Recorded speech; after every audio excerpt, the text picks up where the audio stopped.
We have received one question, और वो question ये था कि 2020 से एक इन्वेस्टर जो है वो यूलिप में इन्वेस्ट कर रहे हैं। सो अराउंड लास्ट 5 सालों में उन्होंने 30 लाख रुपीस की इन्वेस्टमेंट्स कर चुके हैं वो अब तक। 30 लाख मतलब 5 इंस्टॉलमेंट्स उन्होंने पे किए हुए, 6-6 लाख रुपए का यूलिप का इंस्टॉलमेंट उन्होंने किया है।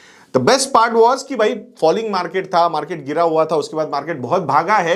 सो 30 लाख रुपए की जो इन्वेस्टमेंट है वो आज 45 लाख रुपीस की बन चुकी है। 5 इंस्टॉलमेंट्स जाने के बाद 30 लाख रुपए 45 लाख रुपए बन चुके हैं और 5 साल में, यानी कि holding period is around 2.5 years, क्योंकि 5 साल में हुआ है वो ये पर्टिकुलर चीज।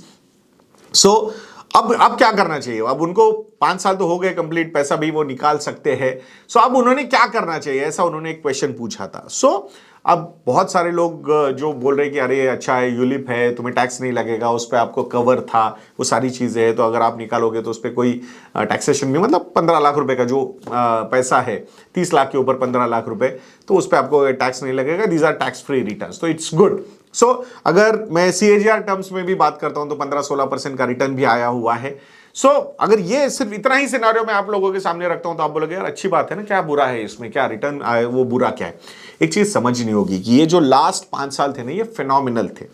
मार्केट रैली बहुत जबरदस्त रही है, हमेशा ऐसी रैली रहने नहीं वाली है। सो दैट्स व्हाई अगर हम इस रिटर्न को FD के रिटर्न्स के साथ, या फिर चलो यार 10-12% के ऊपर तो आई है ना रिटर्न, तो उसमें बुरा क्या है, ऐसा अगर कंपेयर करेंगे, so that will not be a fair comparison. Apple to orange comparison की तरह हो गया। अगर हमें इस एप्पल को दूसरे एप्पल के साथ ही कंपेयर करना है तो वी विल हैव टू सी कि अगर यही पैसा उसी फेज में रेगुलर बेसिस पे 6 लाख साल का अगर इक्विटी फंड्स में जाता, डाइवर्सिफाइड इक्विटी म्यूचुअल फंड्स में जाता, तो फिर उसका वैल्यू क्या हो सकता है? Obviously I will not take small and mid cap जिन्होंने बहुत ज्यादा रिटर्न दिए, बट अगर लार्ज कैप ओरिएंटेड एलोकेशन भी हमने 65-70% कंसिडर किया तो भी ये पर्टिकुलर 30 लाख रुपए आज क्लोज टू 55 to 60 लाख के बीच में होता है इसका value. Open ended diversified equity mutual funds की मैं बात कर रहा हूं यहां पे।